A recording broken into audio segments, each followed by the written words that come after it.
Hi and hello to everyone. In this video, we are going to see the Dirichlet condition for the existence of Fourier series. Okay, we have seen that for a Fourier series to exist, the signal should be periodic, right? The signal should be periodic means x of t should be is equal to x of t plus capital T. This capital T is the fundamental period. Okay, then only I can say this the signal is periodic, then I can go for Fourier series. This is what we have seen till now. Okay, other than this periodic condition, three important condition has to be met. Then only we can write the Fourier series for a given signal x of t. Okay, those three conditions we will be seeing in this video. Welcome to the lecture. This is the first condition. Over any period, x of t should be absolutely integrable. Okay, if I say x of t, this is the signal, this is the absolute symbol, okay, with the same magnitude, and integral over a period. The period is t, so I am going from 0 to t. Or else the, over a period means like it can be from minus t by 2 to plus t by 2. Okay, so if you can see the range, minus t by 2 to plus t by 2 means what is the range? It is t. 0 to t means the range is t. Over a period, if I integrate absolute, the x of t must be absolutely integrable. Okay, absolute integral means what? If I integrate this signal with the absolute value of the signal x of t over a period 0 to t or minus t by 2 to plus t by 2, the answer I am getting should be less than infinite. Okay, less than infinite. Then only I can say I can write the Fourier series. This is one condition. Okay, right? This is the first condition. Over any period, x of t must be absolutely integrable. 0 to t or minus t by 2 to plus t by 2. If I integrate this, I should get the answer less than infinite. That means it should be finite. Okay, let's look at an example. X of t is defined as it is 1 between 0 and 1, 0 between 1 and 2. This is what for a single period they have represented. Okay, graphically I can write this as the waveform is between 0 to 1 it is 1, between 1 and 2 it is 0. Okay, this is for a period t. Again I can repeat this. It is repeated. Okay, this is your x of t. If I integrate this, what happens? It is a finite one. Okay, if I integrate this, my answer would be finite. Answer would be 1. Okay, that is integral 0 to t 0 to 2, because here the period is 2, right? X of t dt. I can split this into 0 to 1. Between 0 to 1 the signal is 1, so 1 dt plus between 1 to 2, between 1 to 2 the signal is 0, 0 dt is equal to t limit is 0 to 1, integral of 0 is 0, so substitute the upper limit 1 minus 0, 1 minus 0, it is 1. Okay, which is finite. So this signal is absolutely integrable over a period. So first condition is satisfied. First condition is satisfied by this signal. Okay, next let us look at this signal where x of t is equal to 1 by t.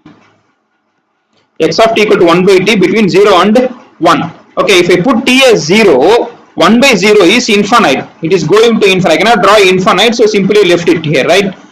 When I put t as 1, 1 by 1 is 1. Okay, so this is when t is increasing. For example, if I put t as 0.5, 1 by 0.5, it will be 2. At 0.5, it will be 2. Okay, t is 0.5 means if I put t as 0.5, it will be equal to 2. Okay, this is for a single period. So this is repeating. This signal is periodic. But if I integrate this, it is not bounded, right? It is going to infinite. So if I integrate this, my answer will be infinite. Okay, this signal is not absolutely integrable. Okay, so condition 1 is not met by this signal. Okay, this x of t meets condition 1, this x of t fails condition 1. So for this signal, I cannot write Fourier series. Okay, let us look at the condition 2. X of t, signal x of t should have finite number of maxima and minima during any single period. Okay, let us define a signal x of t equal to t between 0 and 1. Right? So the period of the signal is 1. Right? Okay, so what is t? 0 means 0, 1 means 1. So it is a ramp. Okay, this is keep on increasing. Again, this is repeating. So this is the waveform of this signal. What is the maxima? This is the maxima. This is the minima. Right? So how many maxima is there? One maxima is there. One minima is there. Right? So this signal is having finite number of maxima and minima over a single period t. This is a single period, t is equal to 1. Okay, so this is satisfying this signal is satisfying the condition 2. Now let us look at this example. X of t is equal to sine 2 pi by t, 2 pi by t, where t is from 0 to 1. Okay, so this signal, when t is varying from 0 to 1, what happens? It will be like this. You can see this, right? Between 0 to 1, it will be sinusoidally. It is keep on it repeatedly oscillating, then slowly oscillating, then it is settling. Okay, so this is a single period t equal to 1. Again, it is repeating. Okay, but if you take how many maxima is there? It is having so many maxima. One maxima, another maxima, third maxima, fourth one, fifth one. Similar, how many minima? 1, 2, 3, 4. Okay, so this signal is having so many maxima. It is not having finite maxima. It is having infinite number of maxima. Okay, so this signal is not satisfying the condition 2, but it is periodic. It is also satisfying condition 1 because it is having a finite area. It is having a finite area, but it is not satisfying the condition 2, which states that you should have finite number of maxima and minima over a single period. It is having more number of maxima or infinite number of maxima and minima. Okay, so this signal is not satisfying the condition 2, but it is satisfying the condition 1 as well as it is periodic. Now this is the condition 3. A signal x of t should have finite number of discontinuities over a single period. What is a discontinuity?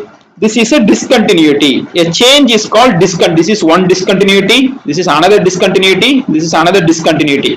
This is another discontinuity. It should be finite.